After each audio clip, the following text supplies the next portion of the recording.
सभी साथियों को मेरा नमो बुद्धाय, जय भीम, जय मूल्यवासी। साथियों, मैंने ध्रुव राठी सर का वीडियो देखा जो कि एस्ट्रोलॉजी के ऊपर है और उन्होंने उसमें बताया है कि एस्ट्रोलॉजी का नाम लेकर कैसे लोगों के साथ में फ्रॉड किया जाता है, जबकि उनकी जो भविष्यवाणी है वो सच भी नहीं निकलती है। उसके भी कुछ क्लिप्स उन्होंने दिखाई है। बहुत अच्छा वीडियो बनाया है राठी सर ने। आप लोग भी उस वीडियो को जरूर देखिएगा। मैं तो उनके वीडियो रेगुलर देखते रहता हूँ। और उसमें जो उन्होंने कुछ साइंटिफिक कारण उसके बताए। इसके अलावा एस्ट्रोलॉजी का उपयोग करने वाले लोग बिना सिर पैर के या बिना विज्ञान की बात का उपयोग करते हुए केवल अपने मन मर्जी से कुछ साइकोलॉजिकल बातों का उपयोग करके एस्ट्रोलॉजी का यूज करते हैं, उससे पैसा कमाते हैं, यानी एक तरीके से लोगों को ठगते हैं।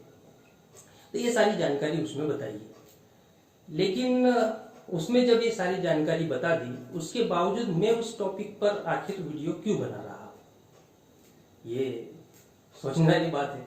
या ऑलरेडी जब राठी सर ने बना लिया है तो मेरे लिए तो विशेष कुछ बचता नहीं है। लेकिन उन्होंने जो वीडियो बनाया उसमें जो भी उन्होंने अपना पॉइंट ऑफ व्यू रखा उसके संबंध में, तो उस बारे में तो मैं यही कहूँगा कि ये ऊपरी ऊपरी बातें हैं कि साइंटिफिक तरीके से एस्ट्रोलॉजी में कुछ नहीं है या वो बिना सिर पैर की बात करते, ये ऊपरी ऊपरी बातें हैं। या यूं कहे कि कम्युनिज्म भी कुछ इसी प्रकार की बात करता है, किसी अंधविश्वास के बारे में, या जो वैज्ञानिक सोच रखते वो इस तरह की बात करते। लेकिन इससे कोई आमूलचूल परिवर्तन होगा ऐसा कुछ दिखाई देता नहीं, क्योंकि ये ऊपरी ऊपरी बातें हैं। और फिर लोग क्या है, इसे सुन लेते हैं और सुनने के बाद में फिर दूसरे दिन फिर उसी ढर्रे पर चलते हैं। उसका कारण ये है कि उन्हें जो एस्ट्रोलॉजी के बारे में बताया गया है उसका मूल बेस ही नहीं पता कि आखिर इसका जन्म क्यों हुआ, इसको आखिर फ्रॉड में कन्वर्ट क्यों किया गया, इसको कैसे फ्रॉड में कन्वर्ट किया गया, इसके बारे में उन्हें जानकारी नहीं होती है। इसलिए क्या होता है कि जो लोगों का विश्वास है, जैसा कि राठी सर ने अपने वीडियो में बताया कि इतना सब बताने के बावजूद कई लोग ये कहेंगे कि नहीं भाई हमारा तो एस्ट्रोलॉजी पर विश्वास है। तो ये जो विश्वास है या उसे कहे अंधविश्वास है, ये साइंस के ऊपर भारी पड़ जाता है। अब जब विश्वास उनका साइंस के ऊपर ही भारी पड़ गया तो साइंस तो फेल हो गया। अगर हम साइंटिफिक तरीके से भी अगर बताएंगे तो उसके बावजूद तो फिर उसका तो कोई प्रभाव पड़ेगा नहीं, लोग तो फिर भी जाएंगे। आज के समय में साइंस इतने बड़े लेवल पे तरक्की कर गया, उसके बावजूद लोग एस्ट्रोलॉजी के फ्रॉड में तो जा ही रहे हैं। या उसके लिए तो सारा पंचांग वंचांग वगैरह वगैरह सारा कुछ देखते ही है। पढ़े लिखे होने के बावजूद, साइंटिस्ट होने के बावजूद, इंजीनियर डॉक्टर होने के बावजूद शादी के समय कुंडलियां देखते हैं। तो फिर अगर ऐसा हो रहा है तो इसका मतलब ये है कि उनका वो जो विश्वास करते हैं वो विश्वास साइंस के ऊपर भी भारी है। तो केवल साइंटिफिक तरीके से बात समझने से मामला हल नहीं होगा, बल्कि हमें इस बात को समझना होगा कि आखिर एस्ट्रोलॉजी की उत्पत्ति कैसे हुई, आखिर ये आया कैसे, और फिर इसका ब्राह्मणीकरण कैसे किया गया। क्योंकि एक्चुअल में ये एस्ट्रोलॉजी जो है ये बहुजनवादी विचारधारा, ब्राह्मणवाद और इन सबसे जुड़ी हुई बात है। इसलिए मैंने उस टॉपिक को लिया है, क्योंकि उसके मूल कारण को जब तक हम नहीं जानेंगे तब तक सही तरीके से हमें एस्ट्रोलॉजी को हम नंगा नहीं कर सकते हैं। उसे नंगा करने के लिए उसका मूल कारण जानना जरूरी है। तो इसके बारे में सबसे पहले जो जिक्र आता है वो है बाबा साहब अम्बेडकर ने किताब लिखी, रिवोल्यूशन और काउंटर रिवोल्यूशन। इस किताब में बाबा साहब अम्बेडकर ने टॉपिक दिया है। उस टॉपिक का टाइटल है गर्त में डूबा पुरोहितवाद। तो इस टॉपिक में बाबा साहब ने बताया कि बुद्धा की क्रांति के पहले इस देश में जो पुरोहितवाद था वो गर्त में डूबा हुआ था। पुरोहित जो है वो हाथ की रेखाएं देके भविष्यवाणी करते थे। चंद्र ग्रहण हो गया तो उसको लेकर भविष्यवाणी, या आपदा आ गई बोलते थे। सूर्य ग्रहण को लेकर जो प्राकृतिक फिनोमिनास होते थे उसको भी उन्होंने अंधविश्वास के साथ जोड़ दिया, उसको भी उन्होंने अपने कमाई का धंधा बना दिया था। फिर नक्षत्र है, कुंडली है, वगैरह वगैरह। तो ये सारे बुद्धा के पहले ये सारे फ्रॉड किए जाते थे और उस फ्रॉड के माध्यम से ब्राह्मण जो है अपना पेट पालता था। तो इसी को बाबा साहब आम्बेडकर ने कहा, गर्त में डूबा पुरोहितवाद। अब ये बुद्धा की पहले की बात है, लेकिन इसको अगर हम सही तरीके से अगर हम इस एस्ट्रोलॉजी को अगर समझने का प्रयास करें तो हमें उसके भी पहले जाना होगा। तो जहाँ तक मेरे पास में जो थोड़ी बहुत जानकारी है उसके आधार पर ही मैं आपको इस बारे में बताने का प्रयास करूँगा। तो नागपुर के एक लेखक है जिन्होंने हड़प्पा मोहनजोदड़ो की लिपि के ऊपर बहुत बड़े पैमाने पर काम किया, पूज्य श्री सदार। तो इन्होंने हड़प्पा मोहनजोदड़ो में जो लिपि है उस लिपि को भी ढूंढने पढ़ने में कामयाबी हासिल की। तो उनकी किताब है हड़प्पा मोहनजोदड़ो के ऊपर, उन्होंने सिंधु घाटी की सभ्यता के ऊपर किताब लिखी है। तो उसमें बताते हैं कि उस समय जो समाज रचना थी, उस समाज रचना में जो राजा होते थे या जिसे गणपति गण कहा जाता है, गणों का गण अध्यक्ष कहा जाता है, तो उनके ही लगभग समतुल्य एक पद होता था जिसे धर्म गुरु कहा जाता था। तो वो धर्म गुरु क्या करते थे, वे भविष्यवाणी करते थे। शुरुआत वहां से होती है। अब भविष्यवाणी किस चीज की करते थे, तो आपने देखा होगा हमारा जो देश है वो कृषि प्रधान देश है, और कृषि प्रधान और पशुपालन इन दो चीजों के वजह से ही इतने बड़े हड़प्पा मोहनजोदड़ो शहर का विकास हुआ। उस समय अगर देखा जाए तो ये दो ही मुख्य बिजनेस थे, कृषि और पशुपालन। तो जब ये दोनों ही मुख्य बिजनेस थे जिसके आधार पर हड़प्पा मोहनजोदड़ो जैसे शहर विकसित हुए, वहां की व्यवस्था विकसित हुई, तो उसका ख्याल रखना भी जरूरी है कि कृषि से ही तो फिर टैक्स आएगा तो राज्य चलेगा, कृषि से ही लोगों को भरपेट भोजन मिलेगा, भोजन मिलेगा तो लोग सुखी रहेंगे या खुश रहेंगे। तो कृषि के ऊपर ध्यान देना जरूरी था। लेकिन अब हमारे देश में जो कृषि है वो कृषि मानसून पर निर्भर करती है। कभी बहुत तेज बारिश होती है, कभी कम होती है, कभी सूखा पड़ जाता है, कभी कुछ होता है। तो किसानों के लिए ये जरूरी है कि उन्हें ये पहले पता हो कि आखिर इस साल बारिश कैसे होने वाली है। तो जो धर्म गुरु होते थे वो चूंकि अनुभवी होते थे, वो इस मौसम का, एटमॉस्फेयर का अध्ययन लगातार करते रहते थे। तो बारिश के समय में या उसका जो मौसम आता है उसके पहले वो ये भविष्यवाणी करते थे कि इस बार बारिश कैसी होगी। ये कौन करते थे, ये मूल निवासी धर्मगुरु करते थे, जो नागवंशी होते थे, वो इसकी भविष्यवाणी करते थे। इस बार बारिश कैसी होगी, कौन सी फसल बोनी चाहिए, कितने दिनों बाद बोनी चाहिए, ज्यादा पानी आएगा तो आपने कौन सी फसल बोनी चाहिए, इस साल हो सकता है कम पानी आए। तो ये जो भविष्यवाणी वो करते थे, तो उस मौसम के ऊपर वो लगातार अध्ययन करते रहते थे। और जो बुजुर्ग होता था 60-70 साल का व्यक्ति, तो वो इस एटमॉस्फेयर में या वातावरण में जो हलचल होती है उस हलचल को ध्यान में रखते हुए वो लगभग 80% तक भविष्यवाणी सही साट कर लेता था। आपने भी अपने अनुभव में देखा होगा, जो 50 साल के 60 साल के कई लोग ऐसा कहते हैं कि इस साल अगर गर्मी ज्यादा पड़ी तो बारिश अच्छी होगी। अब स्वाभाविक बात है, गर्मी जब ज्यादा पड़ी तो पानी भाप बन के अधिक मात्रा में जब ऊपर जाएगा तो बारिश ज्यादा होगी। तो अलग अलग प्रिडिक्शन करते हैं। लेकिन उस समय में जो धर्मगुरु कहे जाते थे तो वो भी इसका प्रिडिक्शन करते थे, भविष्यवाणी करते थे कि ऐसा ऐसा मौसम हो सकता है और उस हिसाब से खेती करनी होगी। तो लगभग 80% तक जो है वो भविष्यवाणी सही होती थी। इसके अलावा जो अलग अलग गाँवों में जो उस समय हड़प्पा मोहनजोदड़ो के समय जो अलग अलग गांव बसे हुए थे, तो उन गांवों में भी कोई एक ऐसा बुजुर्ग व्यक्ति होता था जो इन सारी बातों के ऊपर अध्ययन करते रहता था और उसके ऊपर लोगों को जो है बताता था कि इस साल ऐसा ऐसा हो सकता है, इसलिए आपने फसल जो है इस प्रकार से लगानी चाहिए, ज्वार लगाना चाहिए कि बाजरा लगाना चाहिए, क्या लगाना चाहिए इसकी, क्योंकि हर फसल को अलग अलग लेवल का पानी लगता है। तो जब बारिश जिस हिसाब से होगी उसी हिसाब की फसल लगाएंगे तो अच्छी पैदावार होगी।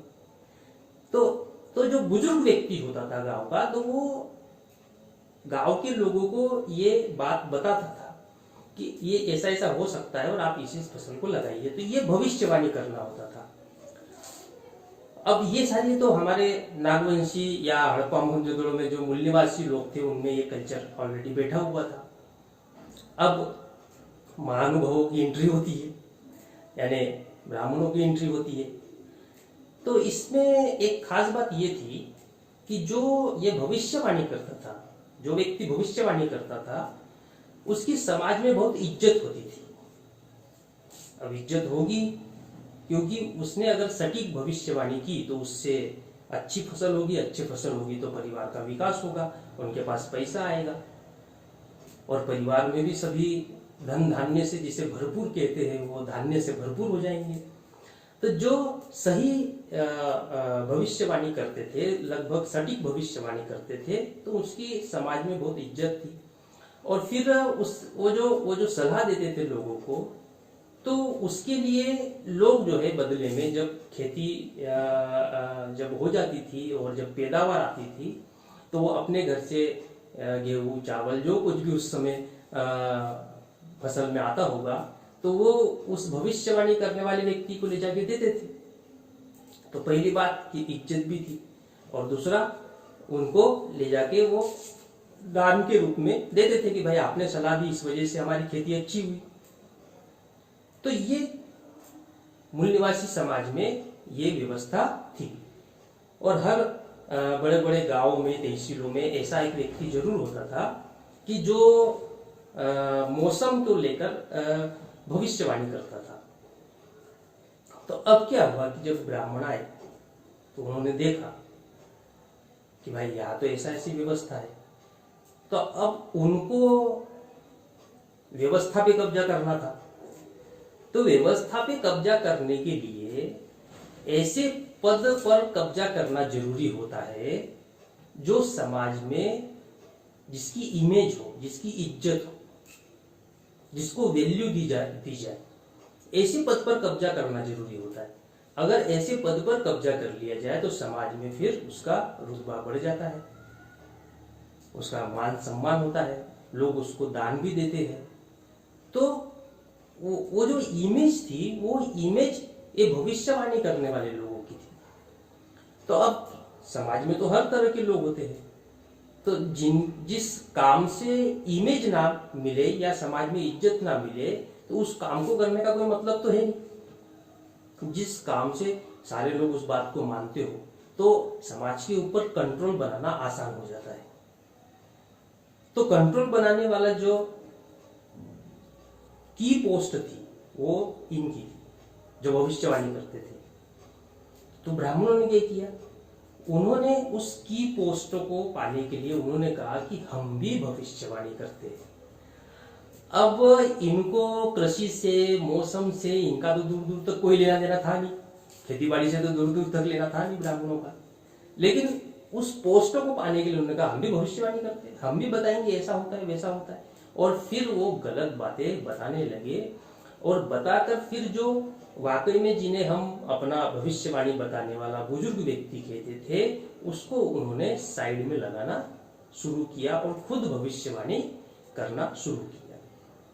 इससे क्या हुआ कि उन्हें समाज में इज्जत मिली कि हाँ ये भविष्यवाणी करते हैं, अब इतने बार भविष्यवाणी करेंगे, एक आध बार तो सही होगी।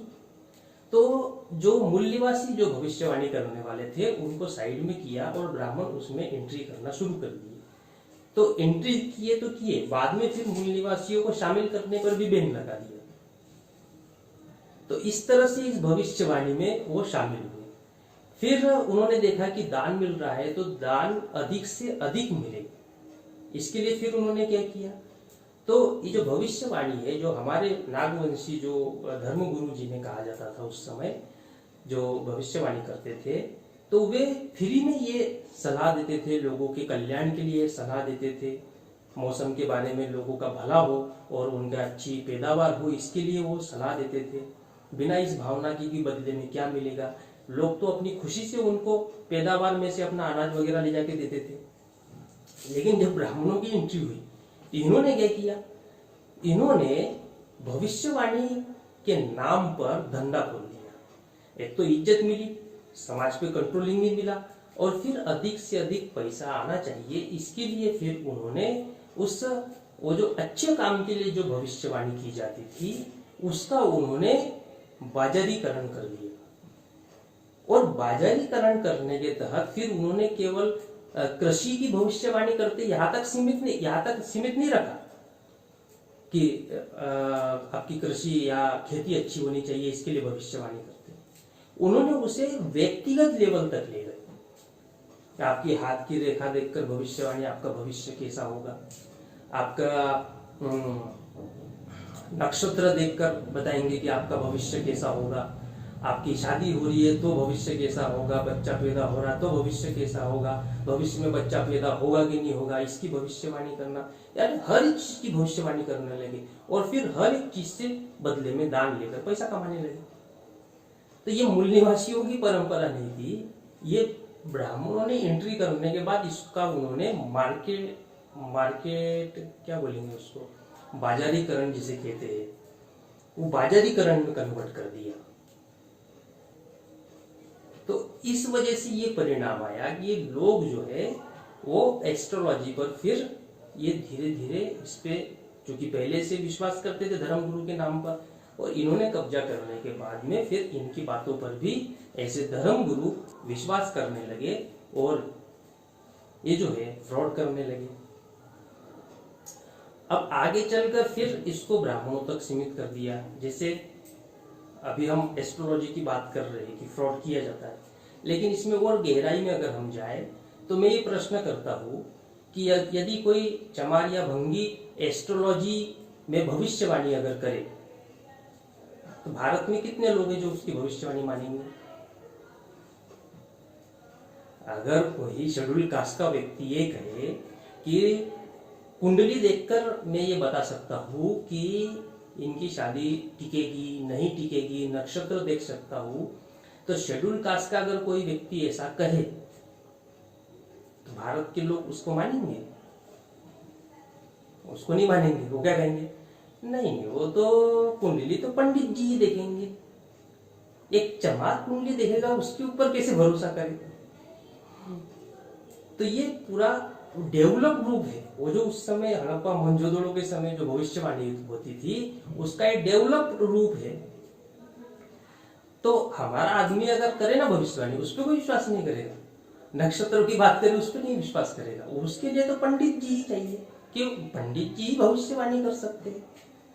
यानी ब्राह्मणों ने ठेका लेके रखा हुआ है भविष्यवाणी करने का, बाकी कोई अगर भविष्यवाणी करेगा तो उस पर विश्वास नहीं कर सकते। तो ये क्या है? ये ब्राह्मणवाद से जुड़ी चीज है। तो ब्राह्मणों ने ये जो एस्ट्रोलॉजी पे कब्जा किया उसका मूल कारण है समाज के ऊपर कंट्रोलिंग, क्योंकि जो भविष्यवाणी करते थे उनकी समाज में इज्जत होती थी, उनका मान सम्मान था, लोग उनकी बात मानते थे और उन्हें एक तरीके से धर्मगुरु का दर्जा दिया हुआ था। उस दर्जे को प्राप्त करने के लिए इन्होंने एस्ट्रोलॉजी के ऊपर कब्जा किया और फिर उसे अपने हिसाब से मॉडिफाई किया, जो आज हमें दिखाई देता है। अन्यथा भविष्यवाणी करना कोई गलत बात नहीं है, किसी बात का प्रिडिक्शन करना गलत बात नहीं है, पूर्वानुमान तो लगाया ही जाता है। भाई कोई घटना होती है उसके पहले पूर्वानुमान तो लगाया जाता है। बहुत सारे बड़े बुजुर्ग हैं, आपने उनकी भी मुझसे सुना होगा कि बेटा ऐसा ऐसा अगर व्यवहार करोगे तो परिवार में कलह पैदा होगा। ये क्या है? ये तो पूर्वानुमान है, क्योंकि उन्होंने जिंदगी जी होती है, उनको पता होता है कि कैसा व्यवहार करने से क्या परिणाम आएगा। ऐसी मौसम के बारे में भी उनको पता होता है, क्योंकि इतने मौसम देखे होते हैं। आप भी जो वीडियो देखने वाले लोग हैं जो 50 साल के 60 साल के होंगे, तो उनको भी ये बात समझ में आएगी कि हमारे देश में हर 3 साल में ऐसा एक समय जरूर आता है कि जब बहुत सूखा पड़ जाता है।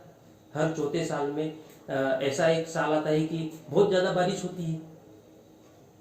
तो अगर अपने उम्र के अनुभव के आधार पर अगर पूर्वानुमान लगाया जाए और वो उसमें कॉन्सेंट्रेट होकर अगर स्टडी करता रहे तो वो जरूर 40 साल 50 साल 60 साल की उम्र के बाद में वो पूर्वानुमान लगा सकता है कि हाँ ऐसा ऐसा इस साल हो सकता है। तो भविष्यवाणी करना गलत नहीं है, लेकिन जिस उद्देश्य के लिए की जाती है वो उद्देश्य जानना जरूरी है। तो ब्राह्मणों ने जो भविष्यवाणी करने का जो मामला चलाया, जो एस्ट्रोलॉजी का यूज किया, वो ब्राह्मणवाद को मजबूत करने के लिए किया, ना कि लोगों के कल्याण के लिए किया। ये मौलिक अंतर है। तो जब उन्होंने शुरुआत ही ब्राह्मणवाद को मजबूत बनाए रखने के लिए की है, तो रिजल्ट कहां से हमारे यानी आम जनता के फेवर में आने वाला है? आम जनता को तो इससे कोई फायदा होने वाला ही नहीं। तो उनका उद्देश्य तो समाज के ऊपर कंट्रोल करना है। जैसा कि वीडियो में भी बताया ध्रुव राठी सर ने कि निर्मल बाबा जो है वो प्रिडिक्ट कर रहे हैं, या अन्य जो बाबा है वो प्रिडिक्ट करते हैं, तो उन बाबाओं की क्या समाज में इज्जत नहीं है? इज्जत तो है। आम जनता तो मान सम्मान देती है, हजारों लोग उनके प्रवचन सुनने जाते हैं, उनकी बात मानते हैं। ऐसा क्यों? क्योंकि वो समाज के या लोगों के ऊपर कंट्रोलिंग करना चाहते हैं। तो इसे की पोस्ट पर बैठना कहते हैं, और की पोस्ट पर बैठने के लिए ये सारे फिर धतकर्म या ये सारे फंडे अपनाए जाते हैं। तो अपने निजी स्वार्थ के लिए ये सारा करते हैं। भाई जिन बाबाओं की आज लोगों के ऊपर जो कंट्रोलिंग है, जिस भी माध्यम से, चाहे एस्ट्रोलॉजी के माध्यम से, चाहे धर्म के माध्यम से, चाहे अन्य माध्यम से, कल को अगर SC ST OBC के अधिकारों की बात आती है तो यही बाबा फिर आरक्षण के विरोध में बोलते हैं ना। तो वो जो की पोस्ट पर बैठे हैं धर्म के नाम पर, फिर वो अपने फॉलोवर का जो उपयोग है वो SC ST OBC के अधिकारों के विरोध में करते हैं। तो उन लोगों का जो मकसद है वो मकसद केवल पैसा कमाना नहीं है, बल्कि SC ST OBC को अधिकार ना मिले इसके लिए जन समर्थन बनाए रखना है। भाई ये SC ST OBC आज अगर अधिकारों की लड़ाई लड़ रहा है और अधिकार नहीं मिलने चाहिए, तो विरोध में उतारेंगे किसको? उनके अगर फॉलोअर ही नहीं होंगे तो वो विरोध में किसको उतारेंगे? तो फॉलोअर बनाए रखना जरूरी है, और फॉलोअर बनाए रखने के लिए की पोस्ट पर बैठना जरूरी है। और प्रत्येक ऐसी की पोस्ट, चाहे वो धर्म की हो, संस्कृति की हो, संस्कारों की हो, एडमिनिस्ट्रेशन की हो, पॉलिटिकल की हो, हर एक की पोस्ट पर रहना जरूरी है, ताकि करोड़ों फॉलोअर्स बने रहे। और जब समय ऐसा आए कि SC ST OBC अगर ज्यादा उचकने लगे तो उनको फिर रोका जाए अपने फॉलोअर के माध्यम से। अब अगर उनके पास फॉलोअर ही नहीं होंगे तो आप तो अपने अधिकार की लड़ाई लड़ने में तो कामयाब हो जाएंगे, फिर उनके पास क्या बचेगा? इसीलिए एस्ट्रोलॉजी जो है इसका उपयोग ब्राह्मणों ने अपने ब्राह्मणवाद को मजबूत बनाए रखने के लिए किया। बहुत सारे उनके पास में हथियार है, उसमें से एक हथियार एस्ट्रोलॉजी भी है, जो बहुजन समाज के बहुसंख्यक लोगों को बेवकूफ बनाने के लिए और उन पे कंट्रोलिंग बनाए रखने के लिए वो लोग यूज करते हैं। तो इस वीडियो के माध्यम से मैं यही बात आप सभी लोगों के सामने रखना चाहता था कि एस्ट्रोलॉजी जो है ये ब्राह्मणवाद से जुड़ा हुआ विषय है, केवल साइंटिफिक और नॉन साइंटिफिक से जुड़ा हुआ मामला नहीं है। अगर साइंटिफिक नॉन साइंटिफिक के चक्कर में पड़े रहेंगे तो फिर हमारा समाज ब्राह्मणवाद से आजाद होने वाला नहीं है। तो जो इसकी मूल जड़ है, उस मूल जड़ को बताना, लोगों को समझाना जरूरी है। इसलिए मैंने ये वीडियो बनाया। यदि आपको वीडियो पसंद आया हो तो लाइक करिए, शेयर करिए और चैनल को सब्सक्राइब करिएगा। सभी को नमो बुद्धाय, जय भीम, जय हिंद।